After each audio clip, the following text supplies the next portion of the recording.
अस्सलाम वालेकुम, मैं मज़ीद शान। तो मैंने पक्की उम्मीद है कि तुम सब ਨੂੰ ਪਹਿਲਾਂ ਪੁੱਛਣਾ ਚਾਹੋਗੇ ਕਿ ਇਹ ਬੰਬੂ ਕਾਟ ਕੀ ਚੀਜ਼ ਹੈ ਕਿ आजकल का बोले जाने वाला सबसे ज़्यादा ਬੰਬੂ ਕਾਟ ਫਿਕਰਾ। ਬੰਬੂ ਕਾਟ ਫਿਕਰੇ ਦਾ ਮਤਲਬ ਇਹ ਵੇ ਕਿ ਜਿਹੜਾ ਬੰਦਾ ਇਹ ਫਿਕਰਾ ਬੋਲਦਾ ਉਹਨੂੰ ਆਪੇ ਵੀ ਨਹੀਂ ਪਤਾ ਹੁੰਦਾ ਕਿ ਮੈਂ ਕੀ ਬੋਲਣਾ ਪਿਆ ਔਰ ਇਹਦਾ ਮਤਲਬ ਕੀ ਹੈ। ਗੱਲ ਨੂੰ ਮੁਕੰਮਲ ਤੌਰ ਤੇ ਸਮਝਣਾ ਤੇ ਪੂਰਾ ਵੀਡੀਓ ਤੁਹਾਨੂੰ ਸੁਣਨਾ ਪੈਣਾ। ਜਿਵੇਂ ਕਿ ਤੁਹਾਨੂੰ ਪਤਾ ਹੈ ਕਰੋਨਾ ਨੇ ਸਾਰੀ ਦੁਨੀਆ ਨੂੰ ਅੱਗੇ ਲਾਇਆ, ਜਦਕਿ ਸਾਡੀ ਕੌਮ ਇਹ ਸਮਝਦੀ ਹੈ ਕਿ ਅਸਾਂ ਕਰੋਨੇ ਨੂੰ ਅੱਗੇ ਲਾਇਆ।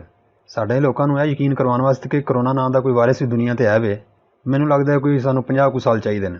ਸਾਰੀ ਦੁਨੀਆ 'ਚ ਬੰਦੇ ਕਰੋਨਾ ਨਾਲ ਮਰਦੇ ਨੇ ਪਏ, ਸਾਡੇ ਇੱਥੇ ਪਤਾ ਹੈ ਕਿ ਮਜ਼ਾਕ ਚੱਲ ਰਿਹਾ। ਅਤੇ ਜੇ ਕੋਈ ਸਿਆਣਾ ਬੰਦਾ ਤੁਹਾਡੇ ਨਾਲ ਦਾ ਇਹਨਾਂ ਨੂੰ ਕਹਿ ਪਵੇ ਕਿ ਭਾਈ ਸਾਹਿਬ ਅਹਿਤਿਆਤ ਕਿਉਂ ਨਹੀਂ ਕਰਦੇ, ਮਾਸਕ ਵਗੈਰਾ ਕਿਉਂ ਨਹੀਂ ਪਾਉਂਦੇ, ਅਤੇ ਇੱਕੋ ਹੀ ਜਵਾਬ ਮਿਲਦਾ ਜਿਹੜੀ ਰਾਤ ਕਬਰ 'ਚ ਉਹ ਬਾਹਰ ਨਹੀਂ। ਕਿੱਸਾ ਖਤਮ।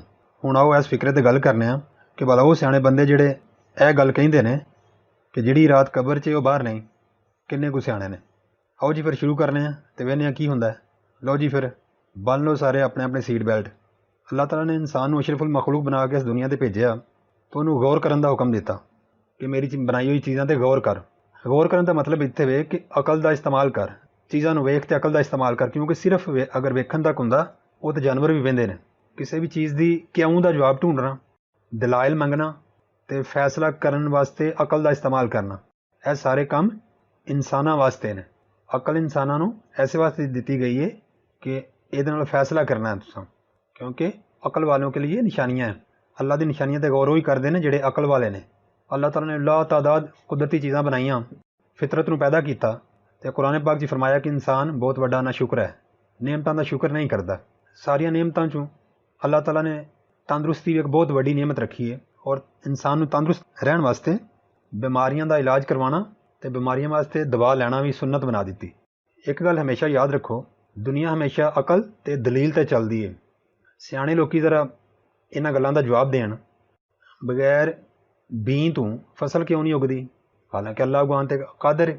ਬਗੈਰ ਬੱਦਲ ਤੋਂ ਬਾਰਿਸ਼ ਕਿਉਂ ਨਹੀਂ ਹੁੰਦੀ, ਹਾਲਾਂਕਿ ਅੱਲਾਹ ਬਗੈਰ ਬੱਦਲ ਤੋਂ ਬਾਰਿਸ਼ ਬਰਸਾਉਣ 'ਤੇ ਕਾਦਰ ਹੈ।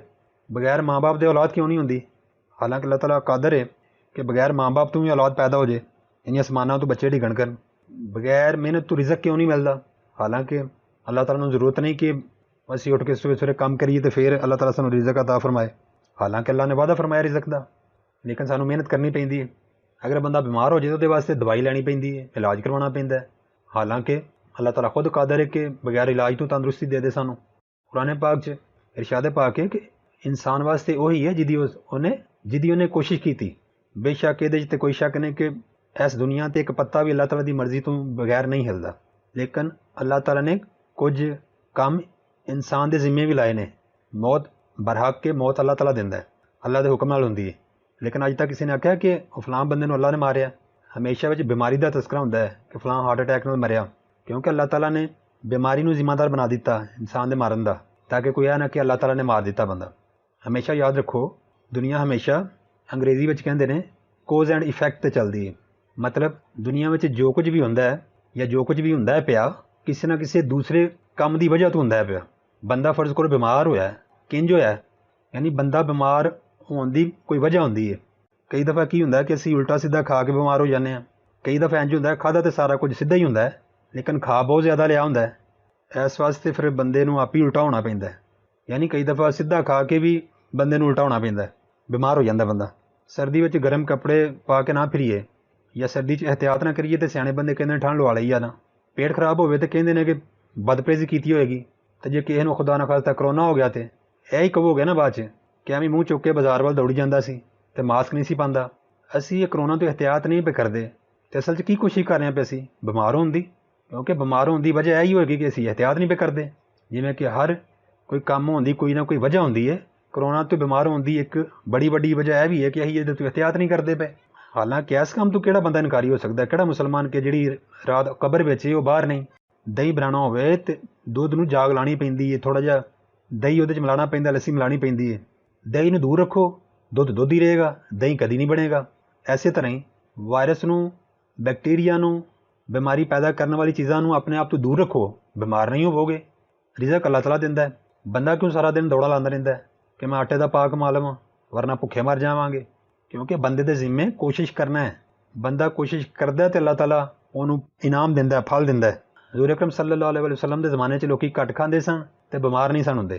आप दा इरशाद पाक है कि पेट के 3 हिस्से करो, 3 हिस्सों चो एक हिस्सा खाने नाल भरो, दूसरा हिस्सा पानी नाल भरो, तीसरा हिस्सा खाली रहन दो। यानी परहेज़ दा दस्सिया आप सल्लल्लाहु अलैहि वसल्लम ने। परहेज़ कीता ते उत्थे कोई बंदा बीमार ही नहीं सी हुंदा, पेट नहीं सी किसी दा खराब हुंदा। दिल दी बीमारी होए किसी नूं ते डॉक्टर नूं कहे कि तूं पराठा नहीं खाना, सुक्की रोटी ही खानी है। सारे खांदे ने कि नहीं, कि किते बद परहेज़ी कीती ते फिर ना दिल दा मसला बन जे। ਇਹ ਹੀ ਬੰਦੇ ਜਿਹੜੇ ਕਹਿੰਦੇ ਨੇ ਕਿ ਜਿਹੜੀ ਰਾਤ ਕਬਰ 'ਚ ਆਉਣੀ ਹੈ ਉਹ ਬਾਹਰ ਨਹੀਂ ਆਉਣੀ। ਜਦੋਂ ਗੱਡੀ ਚਲਾਉਂਦੇ ਹੁੰਦੇ ਨੇ ਅੱਗੇ ਕੋਈ ਆ ਜਾਂਦਾ ਹੈ, ਬ੍ਰੇਕ ਕਿਉਂ ਲਾਉਂਦੇ ਨੇ?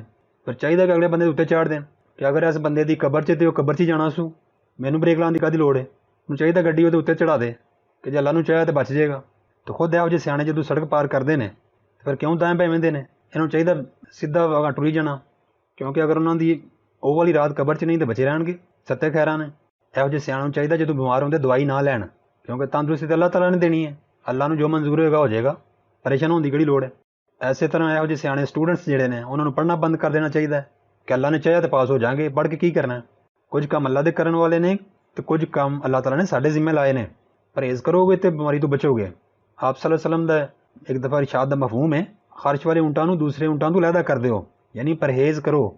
ਇੱਕ ਹੋਰ ਦੂਸਰੇ ਹਦੀਸੇ ਪਾਕ ਦਾ ਮਫਹੂਮ ਹੈ ਕਿ ਜਿੱਥੇ ਵਬਾ ਆਏ ਉੱਥੇ ਨਾ ਜਾਓ, ਔਰ ਅਗਰ ਤੁਸੀਂ ਜਿੱਥੇ ਵਬਾ ਆਈ ਉੱਥੇ ਹੋ ਤੇ ਵਬਾ ਵਾਲੀ ਜਗ੍ਹਾ ਤੋਂ ਦੂਸਰੀ ਜਗ੍ਹਾ ਨਾ ਜਾਓ। ਵਜ੍ਹਾ ਕੀ ਹੈ?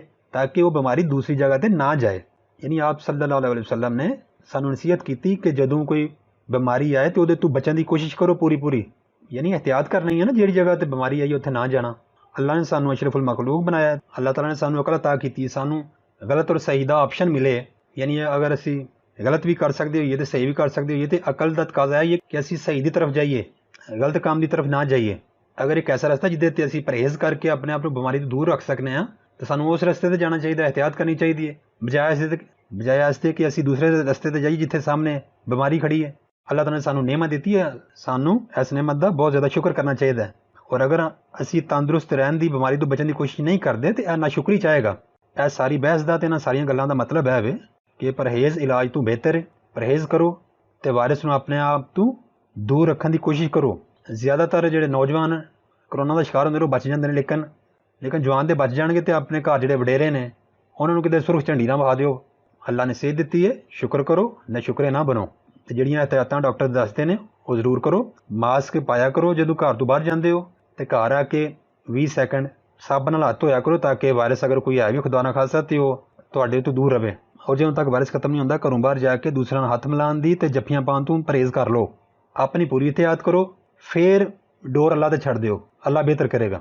ਕਿਉਂਕਿ ਮੀਆਂ ਮੁਹੰਮਦ ਬਖਸ਼ ਸਾਹਿਬ ਨੇ ਇੱਕ ਸ਼ੇਰ ਲਿਖਿਆ, ਬੰਦੇ ਦਾ ਕੰਮ ਪਾਣੀ ਦੇਣਾ, ਭਰ ਮਸ਼ਕਾਂ ਪਾਵੇ, ਖਾਲਕ ਦਾ ਕੰਮ ਫਲ ਫੁੱਲ ਲਾਣਾ, ਲਾਵੇ ਜਾਂ ਨਾ ਲਾਵੇ। ਅਹਿਤਿਆਤ ਪੂਰੀ ਕਰੋ। ਉਸ ਦੇ ਬਾਵਜੂਦ ਵੀ ਅਗਰ ਵਾਇਰਸ ਲੱਗ ਜਾਂਦਾ ਹੈ ਤੇ ਕਮ ਅਜ਼ ਕਮ ਇਹ ਅਫਸੋਸ ਨਹੀਂ ਨਾ ਹੋਣ ਲੱਗਾ ਕਿ ਅਸੀਂ ਇਮਤਿਹਾਨ 'ਚ ਇਸ ਵਾਸਤੇ ਫੇਲ ਹੋ ਗਏ ਕਿਉਂਕਿ ਅਸਾਂ ਮਿਹਨਤ ਨਹੀਂ ਕੀਤੀ, ਤਿਆਰੀ ਨਹੀਂ ਕੀਤੀ। ਤਿਆਰੀ ਕਰਕੇ ਇਮਤਿਹਾਨ ਦਿਓ, ਇਨਸ਼ਾਅੱਲਾ ਇਸ ਬਿਮਾਰੀ ਤੋਂ ਬਚੇ ਰਹੋਗੇ। ਸਿਆਣੇ ਬਣੋ ਤੇ ਕੁਝ ਸੋਚੋ। ਹੁਣ ਸਿਆਣੇ ਬਣੋ ਤੇ ਮਾਸਕ ਪਾ ਲਿਆ ਕਰੋ। ਅਗਲੇ ਵੀਡੀਓ ਵਿੱਚ ਫੇਰ ਮਿਲਾਂਗੇ, ਉਦੋਂ ਤੱਕ ਰੱਬ ਰਾਖਾ।